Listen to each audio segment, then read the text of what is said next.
We'll start off with Jake Browning, who will likely be the most added quarterback in fantasy football this week, with Joe Burrow out until at least mid-December and maybe the rest of the season.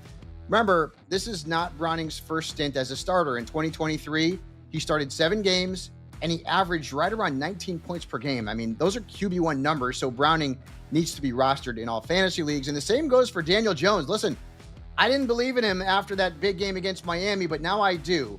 He put up a very strong stat line against the Denver Broncos last week. He seems like a great fit for the Colts offense. He's been effective as a passer and a runner.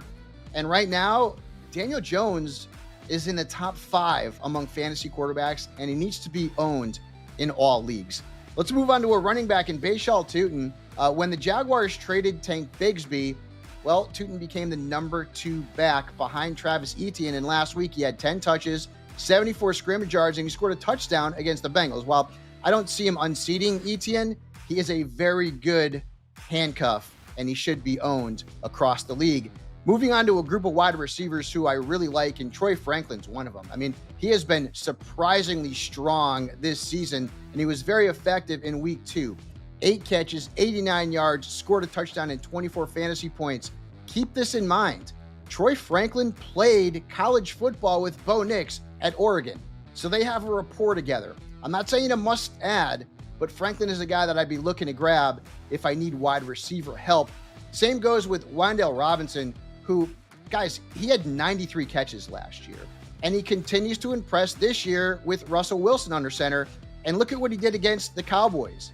10 targets, 8 catches, 142 yards, and a touchdown, scored nearly 30 fantasy points, and he's already seen 18 targets in the first 2 weeks of the season. So Wan'Dale Robinson needs to be owned across the board.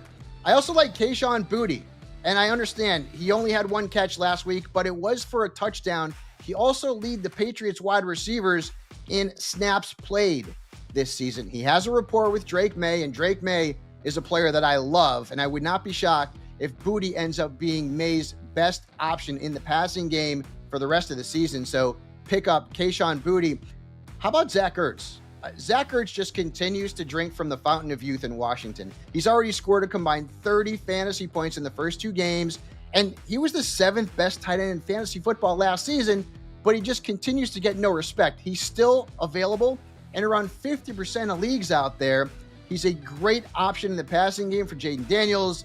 Zach Ertz at a very thin tight end position needs to be picked up this week, and so does Juwan Johnson. I mean, to the surprise of many, Spencer Rattler has actually not looked bad in the first 2 starts statistically, and he's really got a good rapport with Juwan Johnson. In the first 2 games they played together this season, Johnson had been targeted 20 times. That's the most of any tight end in the National Football League, and he has scored over 31 combined fantasy points. He's got a good matchup this week as well against the Seattle Seahawks. So Juwan Johnson, if you're hurting at tight end, maybe you have George Kittle, he could end up being a tight end 1 for the Saints this season.